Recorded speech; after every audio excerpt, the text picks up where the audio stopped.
एक शरीफ नौजवान जिसे कदम कदम पर संसार किया गया। जालिम माशरे की नाइंसाफियों, करप्ट पुलिस और दौलतमंद बदमाशों ने उसे भी एक गुंडा बनने पर मजबूर कर दिया। और जब एक शरीफ इंसान जराइम पेशा बन जाए तो वो सब गुंडों से ज्यादा खतरनाक हो जाता है। एक बदकिस्मत नौजवान जिसे जुर्म की दलदल ने एक आतिशफशां बना दिया। बदले की आग में जलते एक शरीफ नौजवान की कहानी।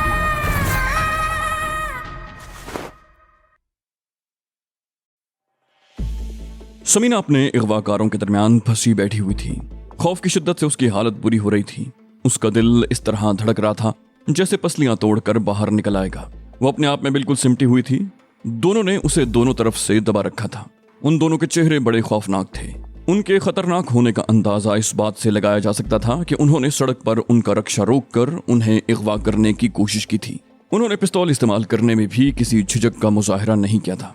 उनका एक आदमी मारा गया था। समीना को ये मालूम नहीं था कि वो आदमी शारिक के हाथों मरा था या उन्हीं में से किसी के हाथों। इतना वो जानती थी कि शारिक के पास पिस्तौल नहीं था। हो सकता है गोली शारिक पर चलाई गई हो और जद में उनका अपना आदमी आ गया हो, लेकिन ये तय था कि ये लोग बहुत ही बेरहम और सफाक थे। किसी इंसान की जिंदगी उनके नजदीक कोई अहमियत नहीं रखती थी। वो अपने साथी की लाश भी सड़क पर पड़ी छोड़ आए थे। समीना ने फायरिंग में शारिक की चीख की आवाज भी सुनी थी। गालिबन उसे गोली लगी थी लेकिन वो भाग गया था।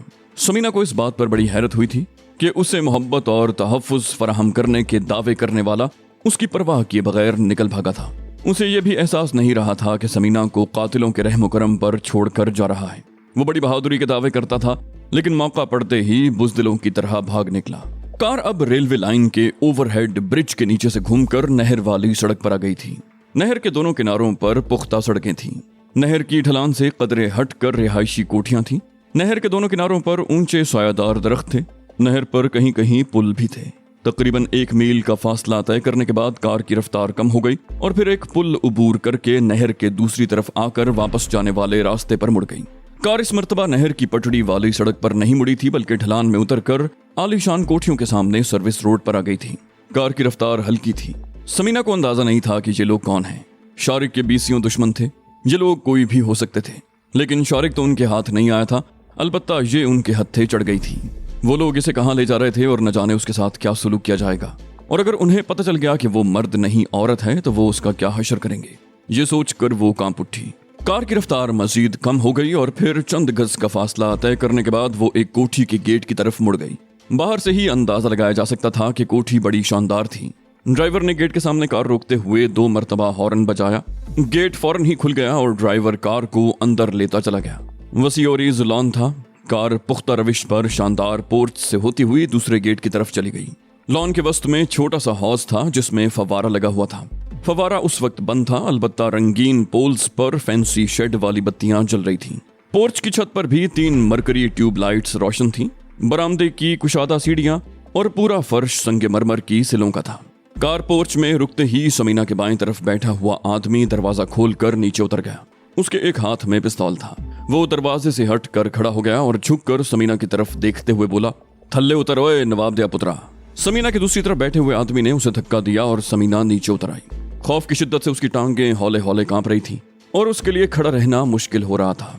वो जिंदगी में पहली मर्तबा इस किस्म की खतरनाक सूरत हाल से दो चार हुई थी और उसका खौफजदा होना फितरी बात थी। वो अगले आदमी के इशारे पर संगमरमर की कुशादा सीढ़ियां चढ़कर बरामदे में आ गई। उस शख्स ने बरामदे का दरवाजा खोला और समीना को पिस्तौल से अंदर दाखिल होने का इशारा किया। राहदारी में चंद कदम चलने के बाद वो दाएं तरफ के एक दरवाजे में दाखिल हो गए। ये एक वसीओ अरीज कमरा था जो ड्राइंग रूम के तौर पर आरास्ता था। फर्श पर दबीज कालीन बिछा हुआ था। सोफे बहुत कीमती और शानदार थे। उस कमरे की हर चीज कीमती और नफीस थी। सिर्फ उसी एक कमरे को देखकर साहिब खाना की दौलतमंदी का अंदाजा लगाया जा सकता था। उस वसीओ अरीज कमरे में सोफों पर 2 आदमी बैठे हुए थे।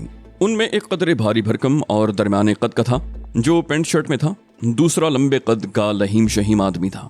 उसने रेशमी लाचा और बोस्की की कमीज पहन रखी थी जिसके गले के बटन गालिबन सोने के थे और एक बारीक तलाई जंजीर से मुंसलिक थे।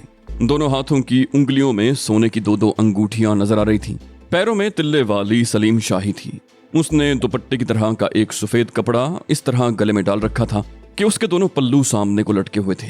उसकी मूछें बड़ी ही खौफनाक थीं।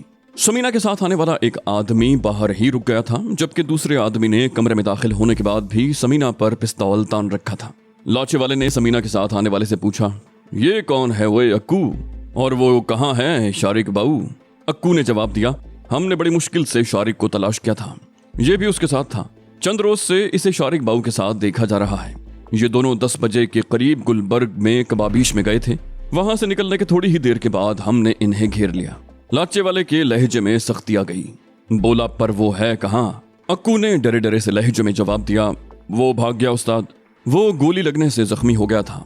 हमारा भी एक बंदा मारा गया है। हमने शारिक को पकड़ने की कोशिश की थी, लेकिन वो एक कोठी में कूद गया। उसी वक्त अगर पुलिस की गश्ती वैन इस तरफ न आ जाती तो हम उसे भी पकड़ लेते। इसने भी भागने की कोशिश की थी, लेकिन हमने इसे पकड़ लिया। वो शख्स एक झटके से उठकर खड़ा हो गया। बोला, क्या बकवास कर रहे हो? तुम लोग एक आदमी को नहीं पकड़ सके? क्या तुम लोगों ने चूड़ियां पहन ली हैं या जंग लग गया है तुम लोगों को? अक्कू ने जवाब दिया, उस्ताद। उसके लहजे में खौफ अब नुमाया था। बोला, मैं सच कहता हूं, अगर पुलिस न आ जाती तो हम उसे पकड़ लेते और तुम्हारे कदमों में लाकर ढेर कर देते। वो मेरी गोली लगने से जख्मी हो गया है, हम उसे जल्द ढूंढ निकालेंगे। लाचे वाले ने पूछा, हमारा बंदा कैसे मरा? अक्कू ने कहा, शारिक की गोली से। खौफजदा होने के बावजूद समीना दिल ही दिल में मुस्कुराए बगैर न रह सकी। पुलिस की आमद और शारिक की गोली से अपने साथी के मरने की कहानी उन्होंने रास्ते में ही घड़ी थी, क्योंकि उन्हें डर था कि नाकामी की खबर सुनकर उनका बॉस शायद उन्हें जिंदा न छोड़े। लाचे वाले ने समीना की तरफ इशारा किया। बोला, ये कौन है? अक्कू बोला, इसे कई रोज से शारिक बाऊ के साथ देखा जा रहा है। मुझे यकीन है कि ये शारिक के उस खुफिया ठिकाने के बारे में जानता होगा जिसका सुराग हम अभी तक नहीं लगा सके। मेरा ख्याल है कि 2-4 हाथ पड़ेंगे तो ये सब कुछ बक देगा। लाचे वाले ने घूरती हुई निगाहों से समीना की तरफ देखा। बोला, क्यों है? कौन हो तुम और शारिक बाऊ से तुम्हारा क्या ताल्लुक है? समीना ने अपनी अंदरूनी कैफियत पर काबू पाने की कोशिश करते हुए कहा, मेरा उससे कोई ताल्लुक नहीं है, बस दोस्ती है। कभी कभी इत्तेफाकन मुलाकात हो जाती है। तुम्हारे ये आदमी मुझे बिला वजह ही पकड़ लाए हैं। अगर शारिक से तुम्हारी कोई दुश्मनी है तो मेरा उससे कोई ताल्लुक नहीं। लाचे वाले ने कहा, मुझे जानते हो? समीना ने कहा, नहीं, मैं तुम्हारे बारे में कुछ नहीं जानता। उस शख्स ने समीना के चेहरे पर नजरें जमाते हुए कहा, मेरा नाम माझा गुज्जर है। अभी तुम मेरे बारे में जान लोगे कि मैं क्या हूँ। माझा गुज्जर का नाम सुनकर समीना कांप उठी। शारिक ने उसके बारे में बहुत कुछ बताया था। वो उसका सबसे बड़ा दुश्मन था और अभी 2-3 दिन पहले ही तो शारिक की मुखबरी पर पुलिस ने उसके अड्डे पर छापा मारा था। पुलिस की इस कार्रवाई में न सिर्फ माझे गुज्जर के 2 बंदे मारे गए थे, बल्कि उसका कई लाख का माल भी पुलिस के कब्जे में चला गया था। माझा गुज्जर उसी रोज से शारिक को तलाश कर रहा था और आज शारिक तो उसके हाथ नहीं आ सका, अलबत्ता वो फंस गई थी। उसने शारिक से माझे गुज्जर की सफाकी के बहुत किस्से सुने थे। अभी चंद रोज पहले ही तो उसने शारिक के एक आदमी को कत्ल करके लाश गोबर में दबा दी थी। समीना समझ गई कि शायद ये उसकी जिंदगी की आखिरी रात है। वो बोली, मैंने तुम्हारा नाम कभी नहीं सुना, मेरी तुम्हारी कोई दुश्मनी नहीं है, मुझे छोड़ दो। माझे गुज्जर ने कहा, मैं तुम्हें छोड़ दूंगा, लेकिन उससे पहले तुम्हें ये बताना होगा कि शारिक रात को कहाँ होता है। अगर तुम वो ठिकाना बता दो तो तुम्हें कुछ नहीं कहा जाएगा, बल्कि मैं तुम्हें इतनी रकम इनाम में दूंगा कि तुम जिंदगी भर ऐश करोगे। समीना ने कहा, मैं कुछ नहीं जानता। माझे गुज्जर ने उसके चेहरे पर नजरें जमाते हुए कहा, सोच लो पप्पू, तुम इतने नाजुक नजर आ रहे हो कि 2 हाथ भी नहीं सह सकोगे। बेहतर यही है कि जो कुछ पूछ रहा हूँ उसका ठीक ठीक जवाब दे दो। समीना बोली, मैं वाकई उसके घर के बारे में नहीं जानता। हमारी मुलाकात हमेशा माल रोड पर कॉफी हाउस में होती है। आज भी वहीं मिले थे, फिर हम खाना खाने के लिए कबाबीश आ गए थे। शारिक ने समीना के साथ कोई अच्छा सलूक नहीं किया था, इसी की वजह से वो एक बाइज्जत जिंदगी छोड़कर इस दलदल में फंस गई थी। लेकिन न जाने क्या बात थी कि इसके बावजूद वो शारिक के खिलाफ कोई कदम उठाने को तैयार न थी। उसने तय कर लिया था कि वो शारिक के शामनगर वाले घर का पता नहीं बताएगी। माझे गुज्जर ने कहा, ये ऐसे नहीं मानेगा अक्कू, इसके पिंडे पर 2-4 छित्तर लगाओ ना, फिर देखो ये बोलता है या नहीं। अक्कू ने हाथ में पकड़ा हुआ पिस्तौल सेंटर टेबल पर रख दिया और समीना की तरफ बढ़ते हुए बोला, ओए बाऊ, अपनी कमीज उतार दे, कहीं छित्तर पड़ने से मैली ना हो जाए। समीना खौफजदा होकर 2 कदम पीछे हट गई। बोली, मैं कमीज नहीं उतारूंगा। अक्कू बोला, अगर बंदे ने कमीज पहनी हो तो छितरोल का मजा नहीं आता। आधी चोट कमीज रोक लेती है और फिर देखो ना, जब हमारे मुल्क में मार्शल लॉ लगता है तो मुजरिमों को कोड़े मारने की सजा देने के लिए उनकी कमीज उतार दी जाती है। तू भी उतार दे कमीज, शाबाश। समझ ले कि इस कमरे में मार्शल लॉ लगा हुआ है। समीना 2 कदम और पीछे हट गई। बोली, नहीं, मैं कमीज नहीं उतारूंगा। अक्कू चंद लम्हे उसकी तरफ देखता रहा, फिर उसने अचानक ही उछलकर समीना के गिरेबान पर हाथ डाल दिया। समीना ने दोनों हाथों की मुट्ठियों से अपनी कमीज को पकड़ लिया और झुककर जोरदार झटका दिया। उसका ख्याल था कि इस तरह अक्कू की गिरफ्त से निकल जाएगी, लेकिन अक्कू घूमकर उसके पीछे आ गया। उसके दोनों हाथ बगलों से होते हुए समीना के गिरेबान पर थे। उसे समीना के बदन में गुदासपन का एक अजीब सा एहसास हुआ था, लेकिन उसने ज्यादा तवज्जो नहीं दी थी और दोनों हाथों को जोरदार झटका दिया। समीना के मुंह से हल्की सी चीख निकल गई। वो लड़खड़ा गई और उसके साथ ही कमीज के सामने के सारे बटन टूट गए। अक्कू ने कमीज को पीछे खींचा। समीना की बाहें पीछे मुड़ गईं और कमीज उसके बाजुओं से निकल गई। मांझा गुज्जर फटी फटी सी नजरों से उसकी तरफ देख रहा था। सोफे पर बैठा हुआ दूसरा आदमी भी एक झटके से उठकर खड़ा हो गया। उसकी आंखों में हैरत उमड़ आई थी। अक्कू भी हैरत से उसकी तरफ देख रहा था। उसने समीना की फटी हुई कमीज एक तरफ फेंक दी और नपे तुले कदम उठाता हुआ समीना की तरफ बढ़ा। उसकी आंखों में बड़ी खौफनाक चमक थी। मांझे गुज्जर ने इशारा किया, रुक जाओ अक्कू। अक्कू के कदम वहीं रुक गए।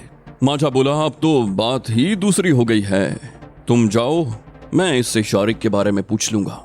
अब ये हमारी किसी बात का जवाब देने से इनकार नहीं करेगी। अक्कू अजीब सी नजरों से समीना की तरफ देखता हुआ कमरे से निकल गया। मांझे गुज्जर के साथ दूसरा भारी भरकम आदमी नपे तुले कदम उठाता हुआ समीना के करीब पहुंच गया और उंगली से उसकी ठोड़ी ऊपर उठाते हुए बोला, यार मांझे, ये शारिक तो बड़ा छुपा रुस्तम निकला। क्या गजब की चीज पाल रखी है इसने। लोगों की नजरों से छुपाने के लिए इसका हुलिया भी ऐसा बदला है कि कोई शक भी नहीं कर सकता। कौन हो तुम? तुम्हारा ताल्लुक हीरा मंडी से तो नहीं, या फिल्मों शिल्मों में काम करती हो? समीना ने नजरें उठाकर उस शख्स की तरफ देखा और फिर उसके मुंह पर थूक दिया। वो शख्स बेगैरती से कह लगाते हुए बोला, ये तो बड़ी खौफनाक चीज है भाई। फिर जेब से रुमाल निकालकर अपना चेहरा साफ करने लगा। मांझे गुज्जर ने समीना की कमीज उठाकर उसकी तरफ उछाल दी। बोला, ये कमीज पहन लो। फिर अपने साथी की तरफ देखते हुए बोला, मेहर तुम अब जाओ, अब सूरत हाल बदल गई है। मैं इस लड़की से मालूम कर लूंगा कि शारिक कहाँ है। तुम जाओ, अब तुम्हारी जरूरत नहीं रही। भारी भरकम मेहर ने घूरती हुई निगाहों से मांझे गुज्जर की तरफ देखा। बोला, ये तो कोई बात ना हुई गुज्जर। माल हाथ लगा है तो मुझे दूध से मक्खी की तरह निकाल फेंक रहे हो। मांझे गुज्जर ने उसके चेहरे पर नजरें गाड़ दी। बोला, मेहर तुम गुज्जर को अच्छी तरह जानते हो। गुज्जर हेरोइन बेचता है, असलहा बेचता है, स्मगलिंग करता है, मगर उसने लड़कियों का कारोबार कभी नहीं किया। मेरी गैरत अभी मरी नहीं है। औरतों के बारे में मेरे ख्यालात कुछ और हैं और तू अच्छी तरह जानता है। मेहर ने कहा, लेकिन इससे शारिक का पता तो पूछने दो। मांझे गुज्जर ने कहा, मैं पूछ लूंगा, तुम फिक्र न करो, बस अब फूट लो यहाँ से। कल शाम को आ जाना। मुझे यकीन है कि उस वक्त शारिक भी यहाँ पहुंच जाएगा और फिर तुम इस पर अपनी हसरतें पूरी कर लेना। मांझा मेहर का बाजू पकड़कर उसे कमरे से बाहर ले गया। समीना ने जल्दी से कमीज पहन ली। उसका जिस्म हौले हौले कांप रहा था, जिससे उसे कमीज पहनने में भी दुश्वारी पेश आ रही थी। कमीज के अगले सारे बटन टूट चुके थे। सिर्फ दरमियान का एक बटन बाकी बचा था, जिसे उसने लगा लिया था, लेकिन ये बटन लगाने के बावजूद उसका गला खुला हुआ था। मांझा गुज्जर थोड़ी ही देर के बाद कमरे में वापस आ गया। इस मर्तबा वो अकेला था। वो कुछ देर तक समीना की तरफ देखता रहा, फिर सोफे पर बैठते हुए बोला, बैठो, डरो नहीं, तुम्हें कुछ नहीं कहा जाएगा। समीना जल्दी से करीब के सोफे पर बैठ गई। उसकी टांगें हौले हौले कांप रही थीं और उसने कमीज को बड़ी सख्ती से मुट्ठी में पकड़ रखा था। मांझे गुज्जर ने कहा, तुम कौन हो और शारिक से तुम्हारा क्या ताल्लुक है? समीना ने हकलाते हुए कहा, मेरा नाम समीना है, मैं लोहारी में रहती हूँ। पहले शारिक भी वहीं रहा करता था, लेकिन फिर वो कहीं चला गया। 2-3 हफ्ते पहले इत्तेफाक से उससे मुलाकात हो गई, बल्कि हकीकत यह है कि मैं उसकी तलाश में थी। मांझे गुज्जर ने उलझी हुई नजरों से उसकी तरफ देखा। बोला, मैं समझा नहीं। समीना चंद लम्हे खामोश रही। उसने फौरन ही एक फर्जी कहानी सुनाने का फैसला कर लिया।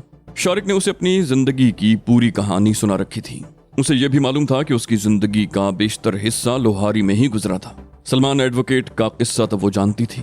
समीना ने उसी हवाले से एक फर्जी कहानी घड़ने का फैसला किया था। वो मध्यम लहजे में कहने लगी, बात यह जी कि शारिक हमारे घर के सामने रहता था।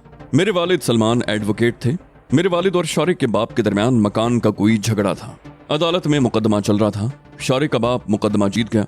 उसके चंद रोज के बाद उसका इंतकाल हो गया और फिर कुछ ही अरसे के बाद शारिक के मकान को आग लग गई। शारिक को शुबा था कि उसके मकान को आग मेरे वालिद ने लगाई है। वो मेरे वालिद से इंतकाम लेना चाहता था। चंद रोज पहले मेरे वालिद एक काम से फैसलाबाद गए हुए थे कि उन्हें कत्ल कर दिया गया। शारिक भी उन दिनों फैसलाबाद गया हुआ था। इस कत्ल में अगरचे उसका नाम सामने नहीं आया, लेकिन मुझे शुबा है कि मेरे वालिद को उसी ने कत्ल किया है। मैंने हकीकत का पता चलाने के लिए एक मंसूबा बनाया और शारिक से मुलाकातें बढ़ाने लगी। मैं उससे मोहब्बत का ढोंग रचाकर ये उगलवाना चाहती हूँ कि मेरे बाप का कातिल कौन है। मांझे गुज्जर ने अजीब सी नजरों से उसकी तरफ देखा। बोला, इस हुलिये में समीना बोली, शारिक मुझे अच्छी तरह जानता है। ये भेस तो मैंने अपने जानने वालों की नजरों से बचने के लिए अपनाया है। माजे गुज्जर ने पूछा, तुम जानती हो शारिक की असलियत क्या है? वो क्या करता है? समीना ने नफी में सर हिलाया। बोली, नहीं, मुझे इससे कोई गरज नहीं कि वो क्या करता है। मैं तो सिर्फ ये मालूम करना चाहती हूँ कि वो मेरे बाप का कातिल तो नहीं। अगर मुझे ये पता चल गया कि मेरे बाप का कातिल वही है तो मैं उसे जिंदा नहीं छोड़ूंगी, उसे सिसका सिसका कर मारूंगी।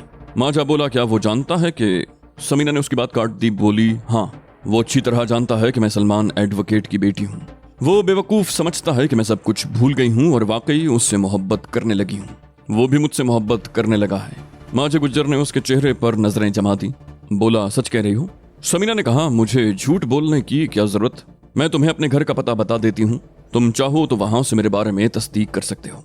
माजा गुज्जर बोला, क्या तुम्हें मालूम नहीं कि शारिक असलहे और मनशियात का बहुत बड़ा स्मगलर है? वो सिर्फ मनशियात फरोशी नहीं, कातिल भी है।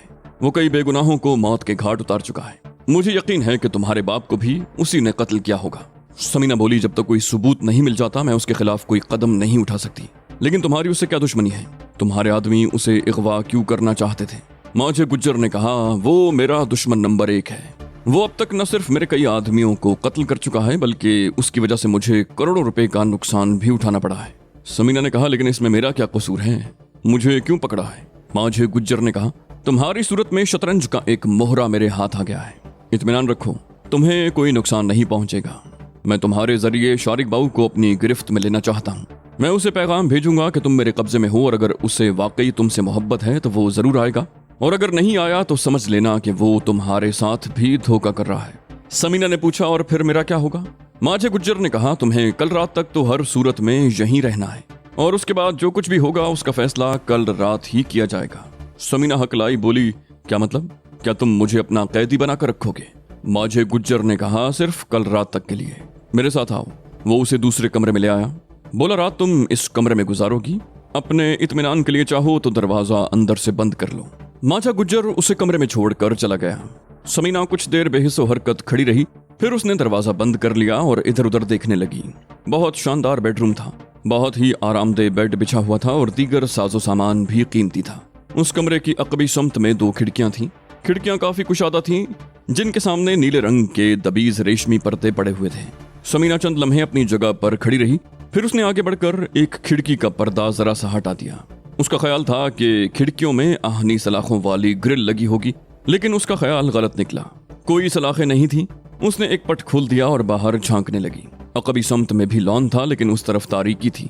लॉन के दूसरी तरफ तकरीबन 8-10 फुट ऊंची दीवार थी। लॉन के अंदर की तरफ टाली के 2-3 दरख्त भी थे। एक दरख्त की मोटी मोटी शाखें छत तक चली आई थीं। समीना खिड़की से सर निकालकर इधर उधर देखने लगी, फिर दफतन गुर्राहट की आवाज सुनकर वो चौंक गई। वो आवाजों की सम्त देखने लगी और फिर उसे 2 खूंखार किस्म के कुत्ते टहलते हुए नजर आए। समीना ने पीछे हटकर खिड़की बंद कर दी और पर्दा बराबर कर दिया। उसे समझने में देर न लगी कि खिड़कियों में सलाखें लगाने की जरूरत क्यों महसूस नहीं की गई थी। इन खूंखार कुत्तों की मौजूदगी में न तो कोई चोरी छुपे कोठी में दाखिल हो सकता था और न ही बाहर निकलने की कोशिश कर सकता था। समीना माजे गुज्जर के शरीफाना सलूक से अगरचे अपनी कैफियत पर बड़ी हद तक काबू पा चुकी थी, लेकिन उसका दिल अब भी हौले हौले कांप रहा था। औरतों के बारे में माजे गुज्जर के ख्यालात अगरचे बहुत शरीफाना थे, लेकिन था तो वो स्मगलर। ऐसे लोग अपनी किसी बात पर सिर्फ उसी वक्त तक कायम रहते हैं जब तक उनके मफादात पर जर्ब नहीं पड़ती। जब उन्हें अपनी गोट फंसी हुई नजर आती है तो वो तमाम उसूल और कायदे कानून भूल जाते हैं। शारिक भी तो ऐसा ही साबित हुआ था। कैसे कैसे डायलॉग बोले थे उसने। समीना उसकी शराफत की कायल हो गई थी। कितने बुलंदो बांग दावे किए थे उसने औरत के बारे में, लेकिन मौका मिलते ही शारिक ने उसे रोन दिया और अब उसे अपना खिलौना बना लिया था। इन जैसे लोगों की किसी बात का यकीन नहीं किया जा सकता था। समीना ने कई किताबें पढ़ी थीं, बहुत सी ऐसी फिल्में देखी थीं जिनमें शारिक और माजे गुज्जर जैसे लोग खूबसूरत लड़कियों को अपना काम निकालने के लिए इस्तेमाल करते हैं। उन्हें लड़कियों की इज्जत का पास नहीं होता, ना ही उनकी जान की परवाह होती है। वो तो सिर्फ अपना काम निकालने के लिए इन लड़कियों को इस्तेमाल करते हैं। कहीं इन लड़कियों को रिश्वत के तौर पर पेश किया जाता है और कहीं दूसरे तरीके से चारे के तौर पर इस्तेमाल किया जाता है। शारिक ने अभी तक ऐसा नहीं किया था, शायद उसे कोई मौका नहीं मिला था, लेकिन बदकिस्मती से वो माजे गुज्जर के हाथ लग गई थी और अब माजा गुज्जर शारिक को गिरफ्त में लेने के लिए उसे चारे के तौर पर इस्तेमाल करना चाहता था। समीना की बर्बादी का जिम्मेदार अगरचे शारिक था, लेकिन न जाने क्या बात थी कि उसे शारिक से हमदर्दी हो गई थी। वो अगर चाहती तो बड़े इत्मीनान से शारिक के श्यामनगर वाले मकान का पता बताकर अपनी गुलू खलासी करवा सकती थी, लेकिन उसने ऐसा नहीं किया था, क्योंकि वो ये भी जानती थी कि अगर उसने शारिक के उस खुफिया ठिकाने के बारे में बता दिया तो माजा गुज्जर उसे आजाद नहीं करेगा। ऐसे लोगों की नजरें बहुत दूर तक देखने की आदी होती हैं। शारिक को अगवा करने की कोशिश में उनका एक आदमी मारा गया था और शारिक जख्मी हुआ था, और समीना इस सारे वाक़े की चश्मदीद गवाह थी। माजा गुज्जर उसे आसानी से कैसे छोड़ सकता था।